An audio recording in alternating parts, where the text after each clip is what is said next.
어린 양의 피로 나의 삶의 문이 열렸네. 저 어둠의 권세는 이미 없네. 주 보혈의 능력으로 원수가 날 정죄할 때에도 나는 이롭게 설 수 있네. 난 더 이상 정죄함 없네. 난 주 보혈 아래 있네. 난 주 보혈 아래 있네. 그 피로 내 죄 사했네. 하나님의 긍휼 날 거룩해 하시었네. 난 주 보혈 아래 있네. 난 원수의 어떠한 공격에도 더 이상 넘어지지 않네. 난 주 보혈 아래 있네.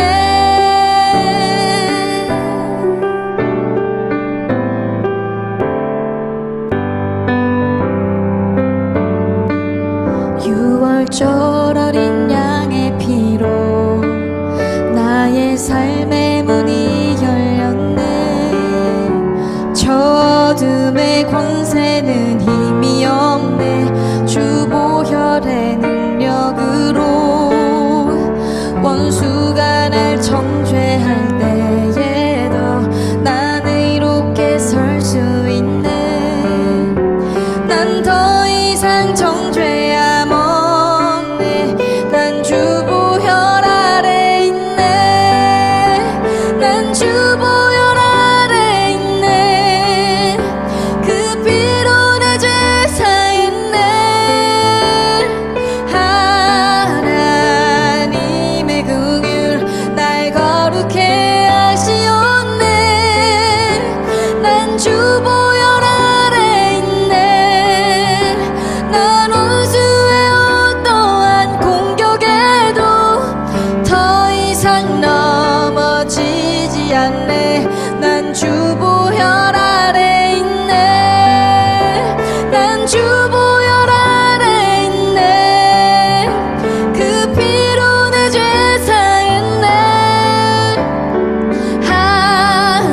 하나님의 긍휼 날 거룩해 하시었네. 난 주 보혈 아래 있네. 난 원수의 어떠한 공격에도 더 이상 넘어지지 않네. 난 주 보혈 아래 있네. 주 보혈 아래 있네. 주 보혈 아래 있네.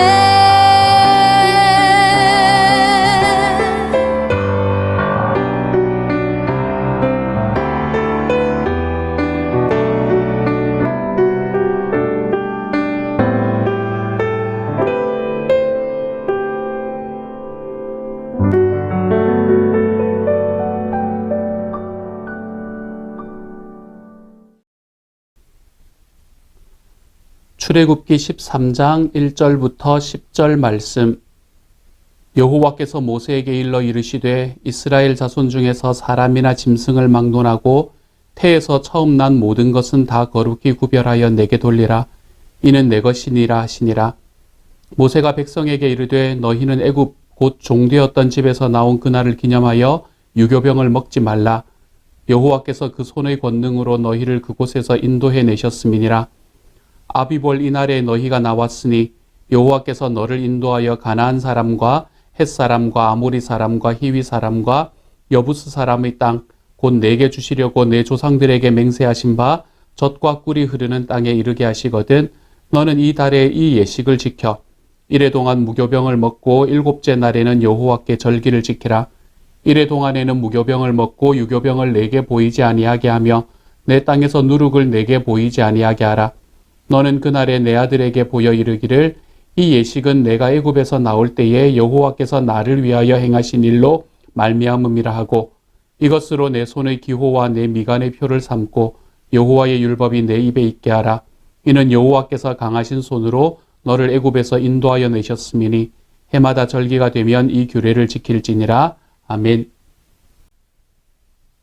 이제 이스라엘 백성들이 이집트에서 나오고 난 다음에 하나님께서는 그 이스라엘 백성들에게 지금 너희가 나오는 이 유월절을 너희가 이제 인도에 가는, 내가 너희를 인도에 가는 그 가나안 땅에 들어가서도 이 유월절을 계속 지켜라 라는 이야기를 하는 그 과정 속에서 나오는 말씀입니다. 이 말씀을 바라보면 하나님께서 이집트에서 이스라엘 백성들을 끄집어낸 것을 기념하고 기억하라 라고 이야기하는 말씀으로 우리에게 다가오지요. 마치 예수님께서 그 마지막에 식사를 하시면서 내가 너희와 지금 하는 이 성찬의 예식을 너희가 행하여 나를 기념하라 라고 이야기하는 것과 마찬가지의 이야기처럼 들리기도 합니다. 이스라엘 백성들은 이처럼 유월절이라는 것을 그들의 평생에 그들의 역사를 통해서 기억하면서 살아가야 했습니다. 그리고 그들의 기억은 오늘날 우리가 살아가는 지금까지도 이어지고 있고요. 하나님께서 오늘 유월절을 기억하라 라는 이야기를 하시면서 이스라엘 백성들에게 한 가지 하라라고 이야기하는 것이 있습니다. 그것이 무엇인가 하면 그들이 유월절을 지키기 전에 7일 동안 무교병을 먹을 것이다 라고 이야기합니다. 이 좀 말이 어려운 이야기예요. 무교병, 유교병 이런 이야기를 하는데 이게 무슨 말인지 요즘은 잘 안 쓰는 말이라서요. 이것은 무엇을 이야기하나 하면 교라는 게 누룩을 이야기를 합니다. 그러니까 우리가 이제 빵을 만드신 분들은 만들어 보신 분들은 아시겠지만 빵에다가 누룩을 넣으면 이것이 부풀지 않습니까? 그렇죠? 부풀게 되면 빵도 부드러워지고 그리고 그 빵도 맛있어지는 것을 우리는 알고 있지 않습니까? 그런데 이 7일 동안의 이스라엘 백성들은 이처럼 빵을 만드는데 누룩을 넣어서 부풀은 그 빵을 먹지 마라. 다시 말해서 유교병을 먹지 마라 라고 이야기하는 거예요. 그러면 어떤 빵을 먹어야 하는가? 누룩이 없는 빵을 먹어야 한다는 것입니다. 그것이 무교병이라는 것입니다. 누룩이 없는 빵이라는 말이지요. 이 무교병이라는 누룩이 없는 빵을 먹으면서 그들이 하나님 앞에서 받았던 고난을 기억하는 것을 이야기합니다. 요즘에 무교병이라고 이야기하면 어떤 거라고 생각하시면 되나 하면요. 이 난 같은 거라고 생각을 하시면 됩니다. 난이라는 것은 그 안에 누룩을 넣지 않고 만드는 빵, 굽는 빵이 난이잖아요. 그렇죠? 그러니까 난과 같은 빵이라고 생각하시면 됩니다. 하나도 부풀지 않고 먹으면 그대로 딱딱한 것이 느껴지는 빵, 그런 것들이 무교병이 되는 거죠. 하나님께서 왜 이스라엘 백성들에게 내가 너희를 이집트에서 탈출시켜준 날을 기억하기 전에 7일 동안 무교병을 먹어야 한다라고 이야기했을까요? 그 이유는 뭔가 하면 이스라엘 백성들은 하나님께서 그들을 구출해 주시고 구원해 주셨다라는 그 사실을 기억함과 동시에 그들은 무엇을 함께 기억해야 된다 하면 그들의 삶에 있었던 고난과 아픔들을 함께 기억하는 삶을 살아가야 한다는 것이었습니다. 이집트에서 나오기 전에 이스라엘 백성들이 받았던 참 많은 고난이 있었잖아요. 그렇죠? 그러한 고난들, 아픔들, 노예로 취급을 받아서 거기에서 아무런 권리도 누리지 못하고 정말 육체적인 노동을 하루 종일 해야만 했던 그러한 삶의 상황들.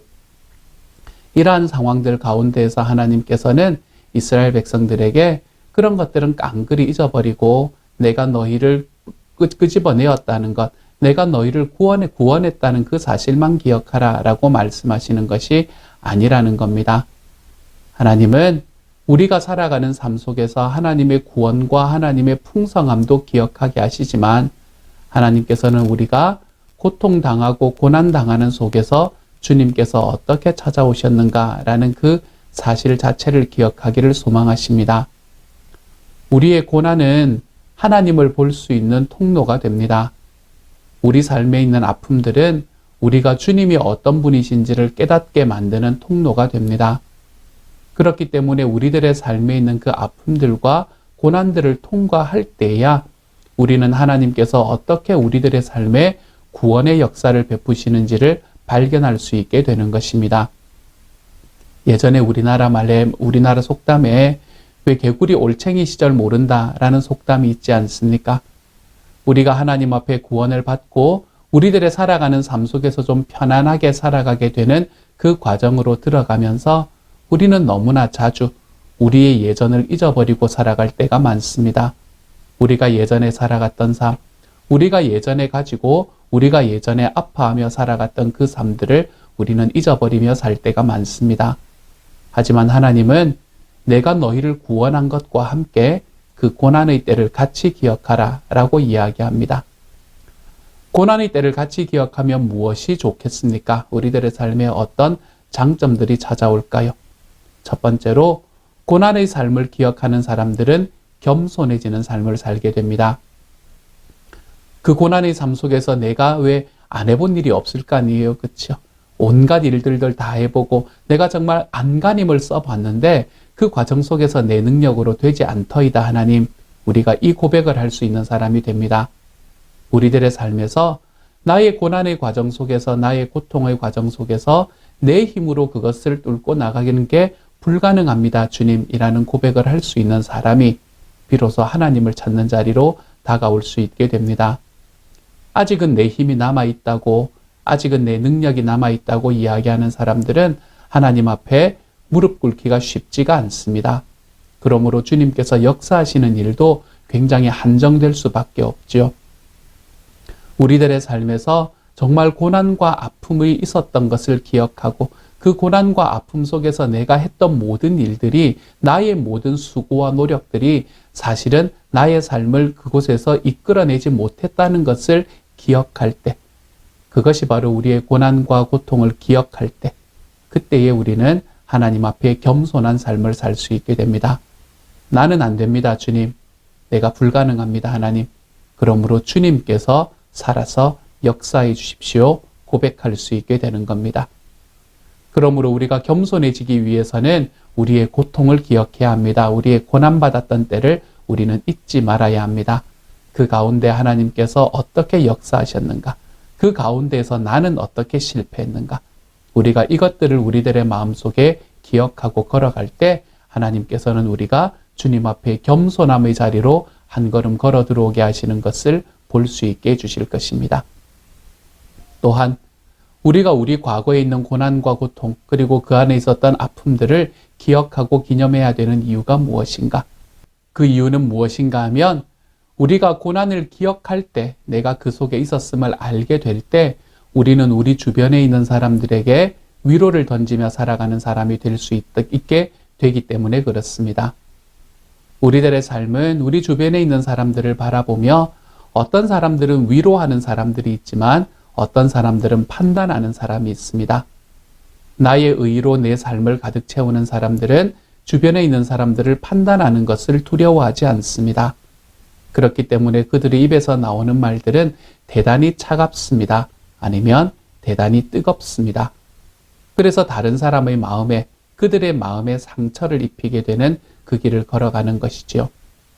하지만 우리들의 삶 속에서 내가 가졌던 약함들, 내가 가졌던 고난들, 내 하나님께서 구원해 주시지 않으셨으면 내가 그곳에서 빠져나올 수 없었던 그 고난과 아픔들을 내가 기억할 때, 나도 그 길을 걸어갔음을 기억하고 그때의 아팠음을 내가 기억하는 순간에 하나님께서는 우리가 우리 주변에 있는 사람들을 내 가슴으로 품을 수 있는 자리로 들어갈 수 있게 해주십니다. 쉽게 판단하지 않으며 쉽게 정죄하지 않고 쉽게 비판하지 않고 우리가 우리 주위에 있는 사람들을 나의 가슴으로 안아줄 수 있는 사람. 그래서 내가 나와 함께 있는 사람들에게서 저 사람 참 따뜻한 사람이야 라는 이야기를 들을 수 있는 자리. 우리가 그 길로 걸어갈 수 있는 길은 나의 약함과 아픔과 나의 고난과 슬픔들을 기억하는 곳에서 시작이 됩니다. 나도 그랬었지. 나도 그때 그랬었지. 그러니까 그럴 수 있는 거야. 라는 이야기가 우리들의 삶에서 나타날 때 우리는 우리 주변에 있는 사람들과의 관계가 새롭게 되는 것을 경험할 수 있게 됩니다. 마지막으로 한 가지만 더 말씀드리려고요. 우리가 우리의 고난과 아픔을 기억하고 나아가는 이유가 나의 겸손에 있고 다른 사람을 이해할 수 있는 마음에 있는 것이라면 또 한 가지 이유는 무엇인가 하면 우리가 그 과정 속에서 우리는 저와 여러분 스스로를 이해할 수 있게 되기 때문에 그렇습니다. 우리는 우리들의 삶 속에서 왜 나는 온 힘을 다하는데 되지 않을까? 또는 나는 왜 최선을 다하지 못하는 삶을 살까? 이러한 고민으로 인해서 아니면 내가 전생에 무슨 죄가 있어서 우리가 어떤 이야기로 포장이 되든 우리가 그 과정 속에서 나 스스로를 용납하지 못하고 살아갈 때가 얼마나 많은지 모릅니다. 우리가 내가 용서가 되지 않으면 우리는 우리 삶에서 하나님이 어떤 분이신지도 잘 알지 못할 뿐만 아니라 나와 함께 있는 사람들을 용서하며 살아가는 길에 우리가 서기가 힘들어집니다. 내가 정말 이 땅에 살아가는 삶의 모든 과정 속에서 나타났던 힘듦과 어려움들, 그것이 내 탓이 아니다. 내가 정말 그 모든 것을 다 책임지고 내가 모든 것들의 책임을 내가 다 떠안아야 될 필요가 없다. 내 주님께서 거기에 나와 함께 계시고 나의 짐을 거기에서 같이 져주시는 분이시다. 우리가 이것을 기억할 때 우리는 우리들의 삶에 있는 아픔과 어려움 속에서도 나를 용납하고 나를 이해할 수 있는 자리로 들어갈 수 있게 됩니다. 이렇게 나를 용납하고 나를 이해하는 자리로 들어갔을 때 비로소 우리는 우리들의 삶 속에서 내 주변에 있는 사람들을 이해할 수 있는 자리로 들어갈 수 있게 되는 것이지요. 그래서 우리의 고난과 아픔은 생각보다 우리에게 많은 것을 줍니다, 여러분. 그래서 하나님께서는 오늘의 말씀을 통해서 하나님께서 우리를 구원하셨다는 그 사실을 기념하기 전에 무교병을 먹어라. 7일 동안이나. 너희가 그 땅에서 받았던 아픔과 고난들을 계속해서 기념하고 기억해라. 그리고 그 속에서 하나님께서 너희를 어떻게 인도하셨는지를 바라보라 라고 말씀하고 계십니다. 사랑하는 여러분, 우리가 살아가는 삶은 고해라고도 이야기합니다. 아픔이 가득한 바다 같은 그런 곳이라는 것이죠. 이러한 삶에서 살아가는 저와 여러분이 아픔이 우리 속에 다가오는 것은 어떻게 막을 수 없지만 내가 이것을 통해서 하나님의 구원의 역사가 내 삶에 얼마나 큰가 이것을 기억할 수 있고 기념할 수 있는 통로로 삼아갈 수 있는 저와 여러분이 되기를 소망합니다. 그래서 우리의 삶이 교만이 아니라 겸손으로 내려가고 우리가 내 주변에 있는 사람들을 이해하는 통로 그리고 나 자신을 용납하고 이해하는 통로로 이 과정들을 삼아 나가서 결국에 우리의 삶을 구원하시고 결국에 우리를 붙들어 주실 우리 주 예수 그리스도를 붙들고 내가 우리의 삶에 있는 이 아픔과 어려움 속에서도 기쁨으로 하나님 앞에 한 걸음씩 걸어가 볼 수 있는 주님의 사람들이 되어 가시기를 우리 주님의 이름으로 축복합니다. 오늘 하루가 여러분에게 이처럼 우리 주님을 믿기 때문에 좀 더 행복한 하루가 되어갈 수 있기를 우리 주님의 이름으로 축복합니다. 함께 한번 기도하겠습니다. 사랑하는 하나님 감사를 드립니다. 주님께서 은혜를 더하여 주시니 감사합니다. 이 땅을 살아가며 우리가 받는 고통과 아픔은 하나님 우리는 때로는 그것을 잊어버리고 싶고 그것이 나에게 다가오지 않았으면 좋겠다라고 생각합니다. 그렇지만 주님, 그것들을 기억함으로 인해서 우리가 받을 수 있는 유익들이 있음을 기억할 수 있도록 하나님 도와주시고 그래서 우리의 삶의 겸손함, 나와 다른 사람들을 이해하고 그럴 수 있지라는 우리 말로 나아감으로 인해 주님이여 우리의 마음이 우리들의 삶이 좀 더 따뜻해지는 하나님의 사람들이 될 수 있도록 하나님께서 도우시고 함께하여 주옵소서.